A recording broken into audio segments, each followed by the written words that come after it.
A few years ago, I moved to the edge of a city. Out there, it felt more like a quiet small town, with houses spread out and nights that were almost too silent. The house I bought was small, but comfortable. I didn't know anyone, and since I wasn't very social, I mostly kept to myself. Just a few days after moving in, I got a knock on the door.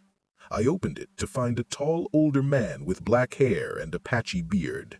He introduced himself as Todd, a neighbor from a few doors down, just stopping by to welcome me. We talked for a couple of minutes. He asked the usual questions: why I moved, where I came from, if I lived alone. Nothing seemed off about it. He said he lived with his wife, Sarah, and enjoyed the peace and quiet here. After a short chat, he left. Todd seemed like a nice guy, and even though he was a lot older than me, it felt good to know at least one friendly face in the neighborhood. The next few days I tried to settle in, walking the streets and hoping to feel some sense of community, but it was impossible not to notice how lifeless everything seemed. No laughter, no footsteps, no one tending their gardens or even peeking through a window. The silence was so heavy, it felt like the whole neighborhood had been abandoned, and the emptiness started to weigh on me in a way I couldn't shake. It was almost depressing, like I had stepped into a town that had secrets buried just beneath its still surface. Then, around 4 o'clock one afternoon, Todd showed up again. His voice was cheerful as he told me he and his wife were hosting a dinner that night at 7:30 with all the neighbors. He smiled, saying it would be the perfect chance for me to meet everyone, but the way he held my gaze a little too long made the invitation feel less like kindness and more like a warning. I definitely wasn't expecting that invitation, especially after days of never seeing a single soul outside. Part of me thought the neighbors just preferred to stay hidden, like shadows behind closed curtains.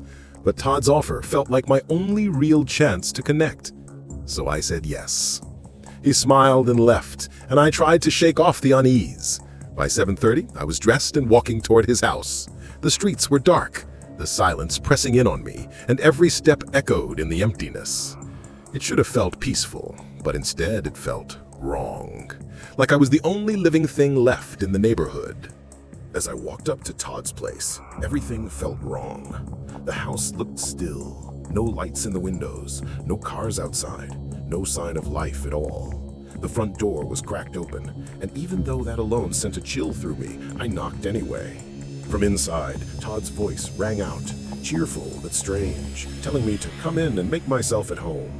The sound echoed through the halls, bouncing around a house that was far too quiet for a so-called neighborhood gathering. No laughter, no footsteps, no clinking of glasses, just silence. I stepped inside slowly, the dim lights casting long shadows across the walls. My chest tightened as I followed the sound toward the kitchen. But when I got there, it was completely empty. Todd's voice was gone.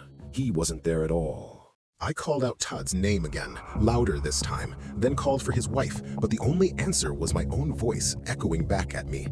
The kitchen was bare, no food, no drinks, not even a chair out of place. Nothing to suggest a party had ever been planned. That's when it hit me hard. I was completely alone in this house. Suddenly, the front door slammed shut with a heavy thud that made my heart jump into my throat. I shouted Todd's name, but there was only silence, heavier now, pressing in from every corner. As I walked back toward the hall, I saw the door was closed tight, and a wave of cold fear rushed over me like ice water. My hands trembled as I reached for the knob, but before I could touch it, faint steps creaked from a room behind me, slow and deliberate, and the sound made my blood run cold. I didn't even dare look back. Every instinct in me screamed to get out. When I reached the door, my stomach dropped. 3 heavy locks were snapped shut from the inside. This wasn't some harmless mix-up. My hand shook as I undid each one, and that's when Todd's voice cut through the house, calling my name, closer and sharper than before. Each word he spoke lost its fake warmth, turning low and threatening as his footsteps rushed toward me. I yanked the last lock free, threw the door open, and bolted into the night without thinking, running all the way back to my place. My heart wouldn't stop pounding as I grabbed my phone, debating for a split second if calling the police was overreacting, but I dialed anyway. Thank God I did, because just minutes later, Todd was outside my home, pounding on the door and pressing his face against my windows, his eyes searching like he already owned the place. He was gone before the cops even showed up, but what they told me next made my blood run cold. There was never any dinner, no wife named Sarah, no friendly neighbors waiting to meet me.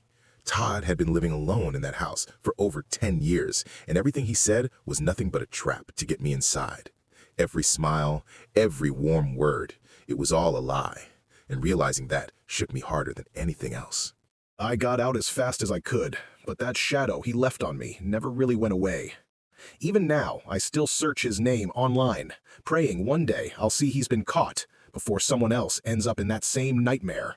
The truth is, some people hide behind the mask of a friendly neighbor, and you can't always tell what's waiting behind their door until it's too late. So if something ever feels off, trust your gut and stay safe. Don't ignore the warning signs. Your instincts might save your life.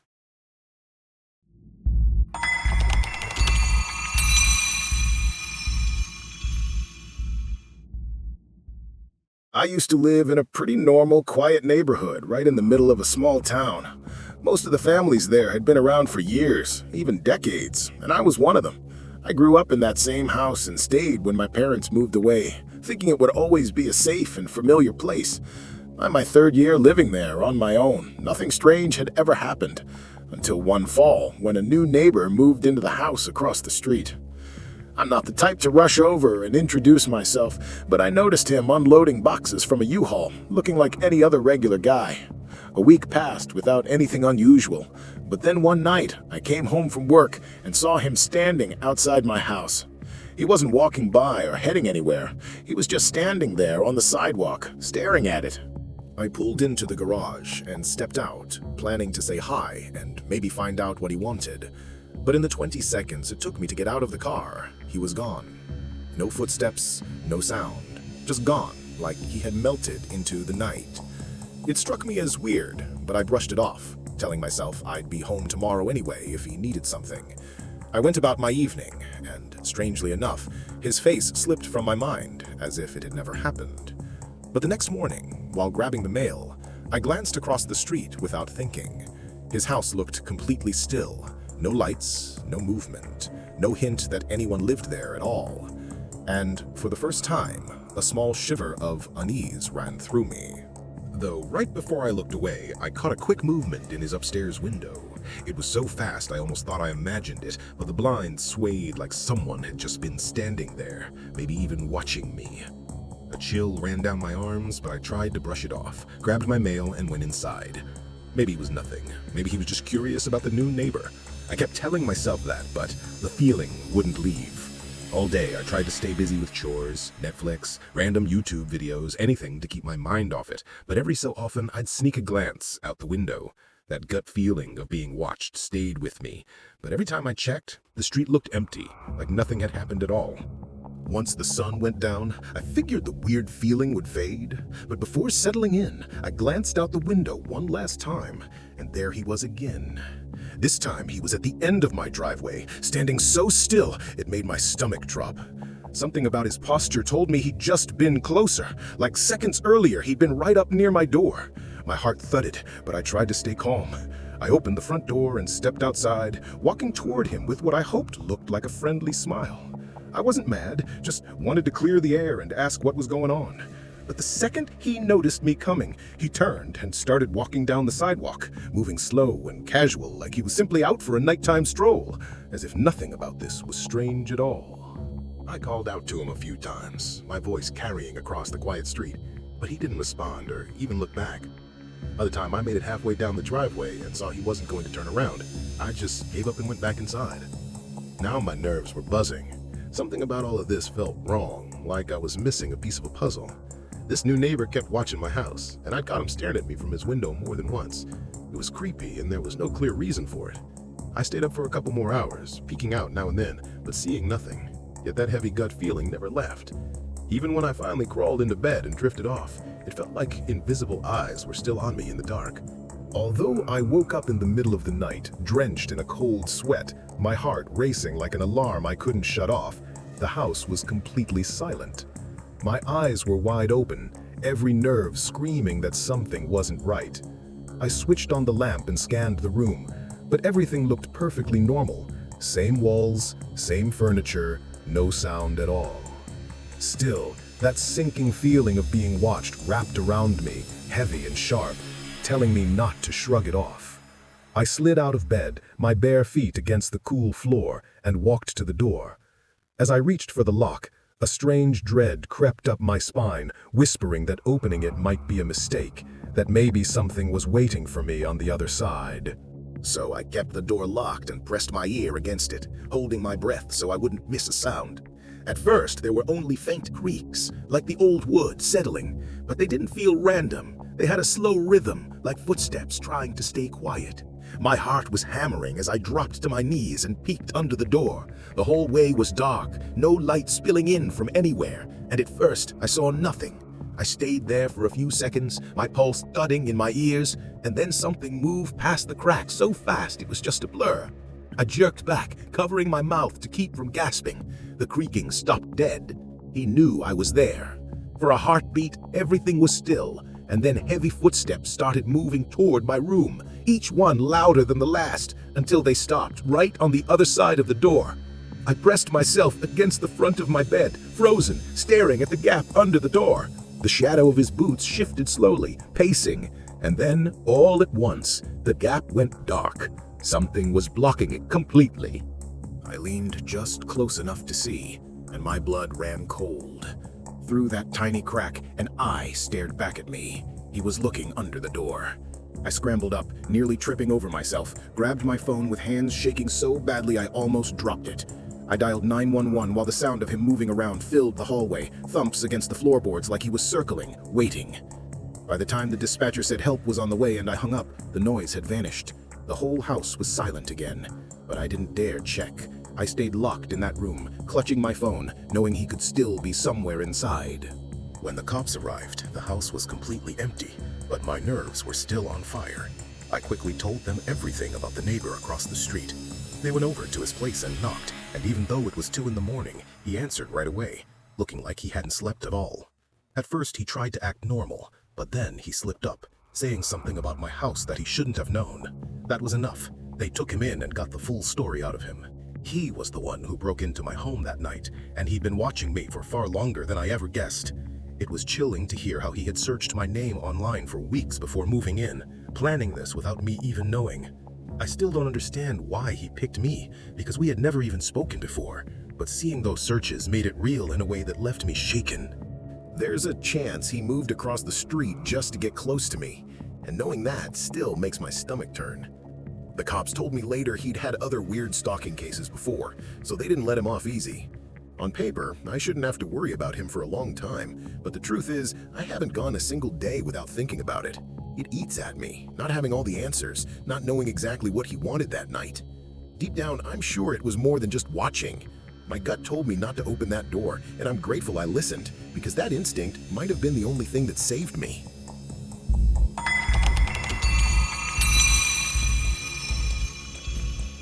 In my late 20s, I moved a few towns over for work, thinking it would just be a simple, fresh start. Everything went pretty smoothly at first. I found a steady job, a small but decent apartment, and moved my few belongings in without much stress. The building was tiny, only 6 units total, with 2 apartments per floor connected by a single staircase. I was on the top floor, and the woman living directly across from me was the one who showed me around when I first arrived. She said she owned a couple of units in the building. She looked about mid-40s, always with long, shaggy hair and a blank, almost tired expression. Not rude, not friendly, just flat. I figured it didn't matter because I didn't plan on seeing much of her anyway, but looking back now, that assumption couldn't have been more wrong. On my first full day of work after the move, I got home around 8 p.m., exhausted and ready to crash. As I climbed the stairs to my apartment, I froze. The woman from across the hall was standing right outside my door. After such a long day, my brain went blank, and I couldn't even form a proper hello. She stared at me with that same empty look she always had, and then, out of nowhere, she asked if this was when I usually got home from work. The question felt strange, almost invasive, but I just mumbled that I'd only started the job and wasn't sure yet. She didn't react at all. Without saying another word, she turned, walked into her apartment, and slammed the door, leaving me standing there with a knot of unease in my stomach. I wasn't sure if she meant to sound like that, or if she was upset with me, but I was too drained to figure it out. I just went into my apartment, locked the door, and collapsed on the bed without even making dinner. I must have slept like a rock, because the next thing I knew it was 6 a.m. and a loud knock jolted me awake. Still half asleep, heart pounding, I stumbled to the door as the knocking kept going. When I opened it, she was standing there again, looking exactly the same as always, expressionless, pale, like a living shadow in the hallway. "Can I help you?" I muttered, my voice groggy. She gave me this odd, forced smile that didn't touch her eyes, and in a flat voice asked if I could come over to her place after work tonight. She didn't say why, didn't explain anything, just stood there staring. The way she asked made my skin crawl. Something about it felt wrong, like an invitation to something I couldn't see but could already sense. I tried to stay polite and told her I'd be busy. Without saying a single word back, she spun around, went into her unit, and slammed the door again, leaving me standing there with a knot of unease growing in my stomach. It was already 6 a.m., so I decided there was no point going back to sleep and just got ready for work. By the time I left at 8 and came back at 7 that night, I felt a wave of relief seeing the hallway empty. No strange stares, no awkward questions, just me and my door. For once, I could slip into my apartment without that heavy feeling hanging over me. Still, I couldn't stop wondering what was going on with her.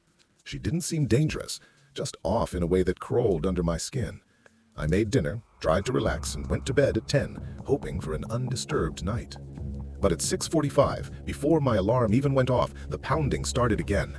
This time, I didn't even need to check. I knew who it was. I opened the door, and there she stood. Same blank face, same hollow eyes staring back at me like nothing about this was strange at all. And what made it even stranger was how the entire exchange played out almost exactly like the morning before. Same blank stare, same request to come over after work, same slammed door when I turned her down.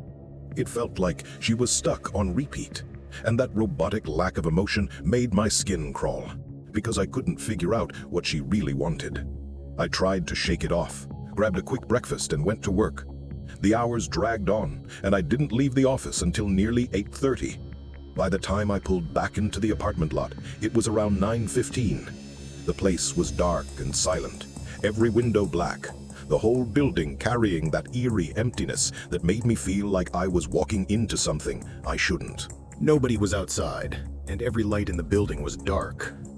The kind of silence that usually means everyone's already tucked in for the night. I told myself maybe this time I'd be able to slip inside without seeing her. I parked, climbed the stairs as quietly as I could, my heart beating faster with each step. When I reached my door and saw no one waiting there, a wave of relief washed over me. I slid my key into the lock, ready to shut out the day, but then stopped cold. The door was already unlocked. For a moment I just stood there, my fingers trembling on the knob as my mind tried to catch up. She was the only other person who could have unlocked it. The thought made my stomach twist, but another voice in my head fought back, telling me I was overthinking, that it couldn't possibly be as bad as it seemed. Yet deep down, I knew something was very, very wrong. I pushed the door open, and even the knob felt strange, like it had been turned just moments before. But I barely processed it because every instinct in me was screaming. The door shut behind me as I stepped inside. The lights were off exactly how I'd left them, but my bedroom door, always closed, was wide open. My heart pounded so hard it felt like it echoed in the dark. I crept forward, my breath caught in my throat, and peered inside. She was there, the woman from across the hall, standing right next to my bed. Shadows covered most of her face, but I could still make out that blank, dead stare. I tried to speak, to ask what she was doing, but my words crumbled as my eyes dropped to the kitchen knife glinting in her hand. The shock snapped into pure survival, and without another thought, I spun around and bolted for the door, every nerve on fire. I grabbed the handle and tried to swing it open, but it didn't move at all. My heart dropped as I realized the knob wouldn't even turn. She had somehow rigged the door so I was locked inside with her. A jolt of adrenaline shot through me, and instead of pure fear, a wave of anger took over. I wasn't gonna just stand there and let this happen. She lunged at me, still clutching the knife, but she clearly wasn't expecting me to fight back. I dodged and managed to grab her wrist, twisting until the knife clattered to the floor. Fueled by panic and rage, I pinned her down with everything I had, snatching the knife and holding her there while fumbling to call the police. My whole body was shaking, but I didn't let go until officers burst through the door. Only when she was cuffed and taken away did I feel the sting and see the blood on my arm where she'd managed to slash me in the struggle. Once the adrenaline wore off, the cut on my arm started to sting, and the weight of it all finally hit me. Later, her family told me she had serious mental health issues and had stopped taking her medication for months, which they said explained her behavior. Maybe that was their excuse, but for me it didn't erase what happened. Still, I remind myself that in the end, I was lucky. I managed to fight back, call for help, and walk away without lasting damage. Things could have gone 1,000 times worse that night, and that thought alone still sends a chill down my spine.